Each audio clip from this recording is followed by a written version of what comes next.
Okay, so let's take a look really briefly at our friend, the law of cosines. So the law of cosines is a little fancier formula than the law of sines, a little harder to use, but it's not terrible. But the setup of the law of cosines, it's actually also like law of sines, and it's set to find things that are across from each other. So it says that c squared, which is side c squared, would be a squared plus b squared, just like the Pythagorean theorem. But then it has this little qualifier in it, minus 2 times a times b, whatever these two sides are, times the cosine of angle c. And it's not on accident that that c right here is opposite this c, and that's actually a good thing. And we could write it in each of the other forms where we have a squared plus c squared. Minus 2ac. Notice how these things, the a here and the c here, with the cosine of angle b. Yet again, we have a case of these things being opposite, and our final version would be a squared equals b squared plus c squared minus 2bc cosine of a. So again, these are set up, and these are set up really, really nicely to solve side triangles, side angle side triangles, and less conveniently the side angle triangle, but we'll take a look at that in a separate video. In this one, I just want to take a look at these two cases. So I thought I would start with a side angle side story. So very simple problem where we have maybe these three values right here. Say that's 55 degrees or something like that, maybe 65 degrees, and we go A, B, C. So in this particular problem, I rigged it up to be like this, where we have B opposite capital B. And so this is really going to be the driver in the story, is we always want to look for that thing where we are looking at things opposite each other. So we're going to say then that B squared equals A squared plus C squared minus 2AC. So remember how these things, BC, BC, AC, AC, they go together. And then it's the cosine of 65.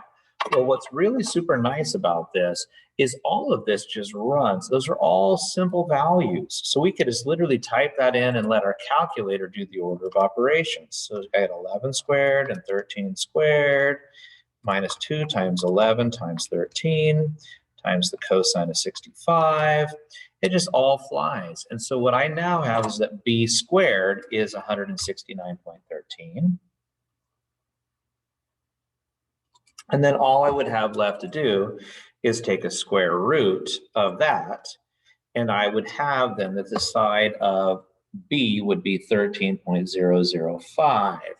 I just sort of made this up, as you saw, and I got virtually an isosceles triangle.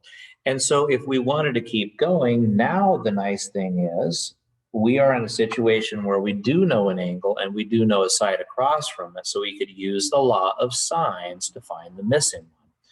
The only caution I said is always go small. So if you're going to use the law of sines, I would use it to find the measure of angle C. So I would say then that the sine of C over 11 equals the sine of 65 over 13.005. And then, of course, once we have C, we'll just use 180 to finish. So I'm going to stop that one because I think if we can get that far, you should be able to use the law of sines for the other. This one's great. Most people do great on this one. Side, however, is a little bit tougher. So again, using a simple set of numbers like 13, 18, and let's say that I made this one kind of obnoxiously large, like 25. Now, I think there is a reasonable likelihood that this problem might, in fact, be obtuse. So one of the rules that I gave in class, and I don't want to take a long time to explain it, but was that you often have, if you have obtuses, you want to use the law of cosines to get it. So if there was going to be an obtuse angle, it would be this guy right here because it's opposite the biggest side. So that's what I'm going to do.